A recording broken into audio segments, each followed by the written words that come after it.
Et bonjour à toutes et à tous mes fidèles capitaines, j'espère que vous allez tous très bien. Bon écoutez, de mon côté ça va super bien. Aujourd'hui on se retrouve donc pour une vidéo de résumé de la voile olympique féminine. On va parler aujourd'hui donc du 49FX. Donc le 49FX, je vous mettrai une photo et vous aurez des vidéos par la suite. C'est un dériveur en double, donc avec deux équipages. Il mesure 4,85 m de long, 150 kg, et pour son poids, il a une surface de voilure assez impressionnante, puisqu'il peut posséder avec un SPI 63 mètres carrés de surface de voile, ce qui est énormissime pour une telle superficie. Pour vous donner un exemple, sur un bateau olympique autre en solitaire, le laser, et ben on a une surface de voilure de maximum 14 mètres carrés. Donc ça vous donne un peu une idée de la bête que c'est.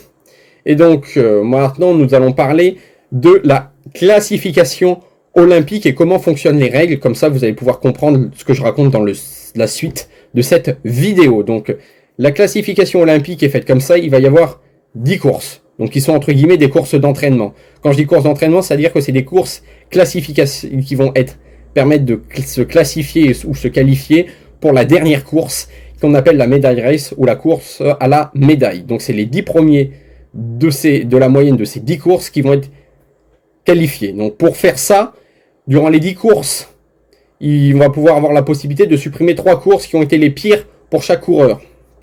Et donc au niveau de ça, on a aussi une numérotation de points, c'est-à-dire qu'au niveau de la numérotation des points, on a tout simplement les 20e, donc les derniers aux Jeux Olympiques, qui sont attribués de 20 points, et les premiers qui sont attribués de 1 point.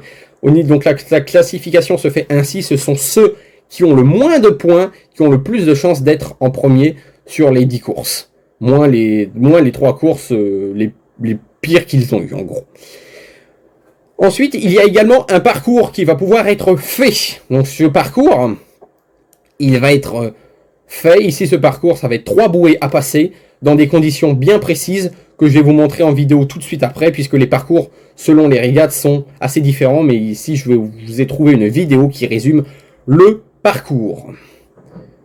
J'ai pu récupérer des vidéos ici sur internet afin de vous montrer tout cela. Donc toutes les courses n'ont pas pu être filmées, donc celles que j'ai pu avoir en film, je vous les montrerai. Sinon les autres, pas toutes, seront montrées via un tracker pour vous expliquer tout cela. En tout cas, j'espère que cette vidéo va vous plaire.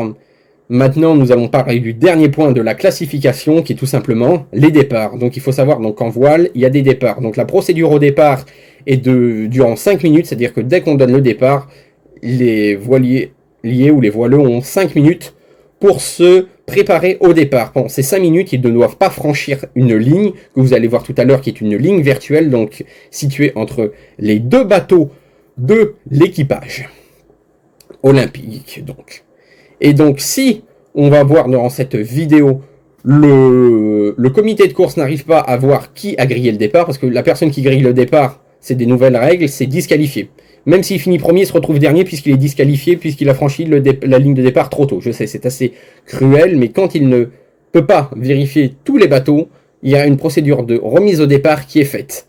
Autre chose à préciser, c'est que durant ces Jeux Olympiques, des épreuves ont dû être annulées et décalées plus tard, car en voile, on est tributaire du vent. Et donc le vent, il n'y en a pas tous les jours, hein. C'est pas une science qu'on maîtrise. Donc les jours où il n'y a pas de vent, la course est supprimée et redécalée à un autre jour. Voilà. Maintenant que ces précisions sont faites, on va pouvoir se retrouver dans le vif du sujet. Moi, je vais disparaître et vous allez admirer ma magnifique voix. Et moi, je vous dis à toutes et à tous, bonne vidéo et bon débrief à tout bouger. Et si cette vidéo nous plaît, n'hésitez pas à vous abonner. Nous, on se retrouve tout de suite. Bonne vidéo à vous. A priori, il y en a certains qui auraient grillé le départ, mais on va voir un peu avec on utilise pour réaliser cela. Donc là, on voit ici des bateaux des USA et de l'Australie qui sont en peu de temps après le départ. Maintenant, qu'est-ce qui se passe? On attend un petit peu, voilà. Donc, ce qui est déjà un beau départ pour ces équipes-là. On les voit là. On voit un résumé ici en vidéo de ce que cela donne. Donc, lors de cette première course, on peut dire que les résultats étaient globalement très au rendez-vous. On voit ici, dans ces conditions, que de faible vent, puisqu'on était à 3,5 nœud, que la France a d'excellentes conditions quand il y a beaucoup de vent. Vous allez voir également par la suite que dans des conditions de fort vent, la France n'est pas tout simplement toujours au niveau. Dans des conditions de fort vent, ça sera plutôt des équipes donc comme les Pays-Bas ou l'Australie qu'on voit très souvent. Mais en tout cas, c'était un excellent départ de la France. On les voit ici au large. Maintenant, ensuite, ce qui se passe en début de peloton, on a l'Australie, l'USA, les Pays-Bas, donc l'Allemagne à 17e place. Donc, il faut savoir hein, que dans ces courses, c'est ce que je l'ai expliqué au début, il y a une vingtaine de bateaux. Donc, forcément, c'est des bateaux qui vont être largement à la traîne.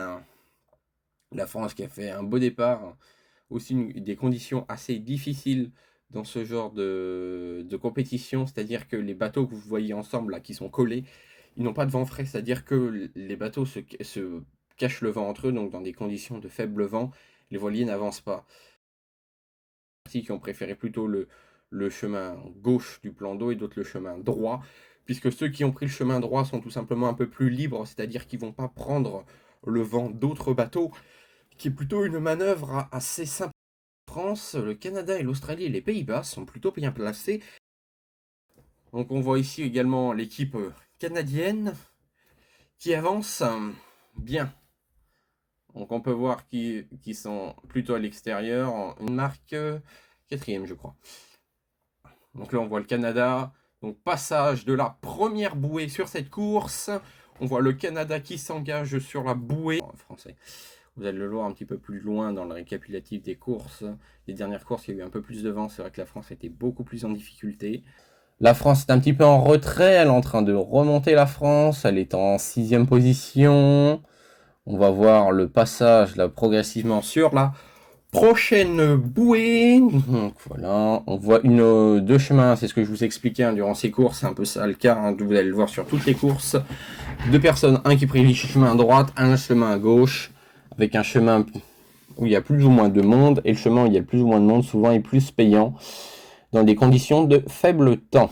Donc on voit que la France remonte à la 2e place, le Brésil, l'Australie, l'Allemagne, le Danemark et la Suède sont relativement bien placés. On arrive au passage de cette première bouée, donc c'est ce que je vous expliquais aussi tout à l'heure, hein, si vous voyez sur la carte hein, les bouées qui changent vers la fin, c'est plutôt normal, hein, c'est le comité de course au fur et à mesure des conditions de vent qui ajuste le parcours, l'allonge ou le rétrécit selon les conditions de vent, puisque comme je vous expliquais, les bouées doivent être dans l'axe du vent. Si elles ne sont pas dans l'axe du vent, elles sont décalées, puisque tout simplement, sinon ça sera impossible pour les voiliers de pouvoir monter ce parcours. Hop, on voit le passage de la première bouée. C'est la France qui a réussi à sortir l'épingle du jeu en choisissant un chemin plutôt à droite du parcours, donc situé vers le haut, dans le cas où il est représenté sur cette carte, qui est relativement très payant. Suivi donc des Pays-Bas, France, Pologne. On voit l'Allemagne aussi qui tient un peu son épingle du jeu. Hein. Franchement, je ne connais pas toutes les expériences, mais en tout cas, c'est plutôt pas mal. Une belle expérience à signaler pour ces pays-là. Donc on passe sur l'avant-dernière bouée. Hop là, voilà, France, toujours la France qui sort toujours son épingle du jeu, la Pologne. On voit des belles conditions, hein, franchement, c'est pas mal. Hein. Un chemin assez osé hein, pour d'autres personnes. Hein. La France qui a choisi un chemin assez osé, mais je pense que leur ressenti, franchement, est globalement bon hein, sur cette course, comme ça a été le cas hein, sur la première course. Un excellent ressenti. Hop, attention au bateau qu'on va croiser. Il y a des règles de priorité. C'est aussi ça, le rythme, le jeu de la régate, c'est qu'on va avoir des voiliers qui vont essayer de nous rendre des difficultés, de nous barrer le passage tout simplement, puisque c'est un peu le jeu, hein, ils nous barrent le passage. Et voilà, c'est le jeu aussi. Hein. C'est aussi de complexifier le passage de son adversaire. Ça fait partie des stratégies que l'on peut retrouver globalement. Hop, voilà, passage de l'avant-dernière bouée, le Pays-Bas, France, Pologne. Hop, et on va arriver progressivement sur cette ligne d'arrivée. Alors, Sur cette ligne d'arrivée, nous avons les Pays-Bas, suivis de très près par la France. Et hop là, voilà. France, Pays-Bas. On n'a pas eu de départ loupé sur cette course. Donc France, Pays-Bas, Pologne, Allemagne, Brésil, Suède, Norvège, Australie, Italie, Angleterre, Royaume-Uni. Royaume-Uni, ils ont descendu. En tout cas, voilà, le classement est ici. On va voir maintenant le résumé donc de la troisième course. Donc troisième course, on a un peu plus de vent, des conditions assez toujours aussi un peu difficiles. On est toujours sur un vent sud-est sur cette rade de Marseille. Voilà, donc voilà. Hop, donc un vent à 251 degrés. Donc pour ceux qui connaissent pas, donc nord 0, nord-est, enfin, nord-est 90, sud 180 et l'ouest plutôt 360. Voilà un petit peu pour les indications de sens. Donc on voit ça avance. Pays-Bas, Grande-Bretagne, Japon. On arrive au passage de cette première bouée. Le Brésil qui se démarque un peu par le passage de cette bouée. Suivi de très près par la France qui ont suivi un excellent parcours. Cette fois-ci plutôt à gauche. Donc la France, franchement, excellent ressenti face au vent. Il y a rien à dire. Danemark, Pays-Bas aussi sur cette course. Très bon. Pays-Bas, très bon. Franchement, on arrive sur la troisième bouée. Néerlandais, Grande-Bretagne. Hop, ça descend. On suit les routes.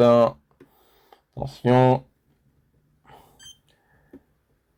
La Grande-Bretagne qui ont choisi un chemin plutôt vent frais pour être tout seul et éviter d'être sûr d'avancer un peu plus vite. Est-ce que ce choix de la Grande-Bretagne est osé était assez payant? C'est ce que nous allons voir tout de suite. Hop là, voilà, nous avançons. Hop, hop, hop. On remonte le courant. Hop, tac, tac, tac. Toc. Et magnifique passage. Danemark, Pays-Bas, France, Japon, Grande-Bretagne, Allemagne plutôt, Italie. Excellente course aussi. Là, la France s'est démarquée deuxième pour la France. La France sur ses 3 premières courses pour le moment, pas mal. Paille pour les Pays-Bas. Excellente course, c'est une belle remontée de la part de la Grande-Bretagne. Donc pour cette course, voici le classement de la 4e course. On a actuellement la Croatie, l'Italie, la Suède, la Pologne et la Finlande qui sont en tête de ce classement.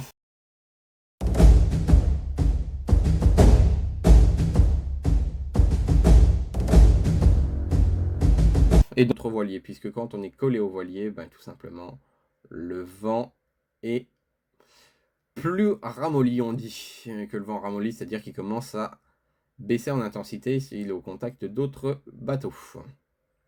Donc c'est tout un art, la voile, c'est tout un art, l'art de complexifier la position de ses adversaires tout en essayant de leur piquer un maximum de vent. Oui, je sais, c'est une pratique assez cruel, c'est pour ça qu'on dit que la voile est un sport d'anticipation. Il y a un excellent parcours, on voit la France sur un petit peu plus loin sur le parcours avec la bouée. On se redirige tout simplement vers les dernières bouées du parcours. On voit aussi également ici une photo de la France.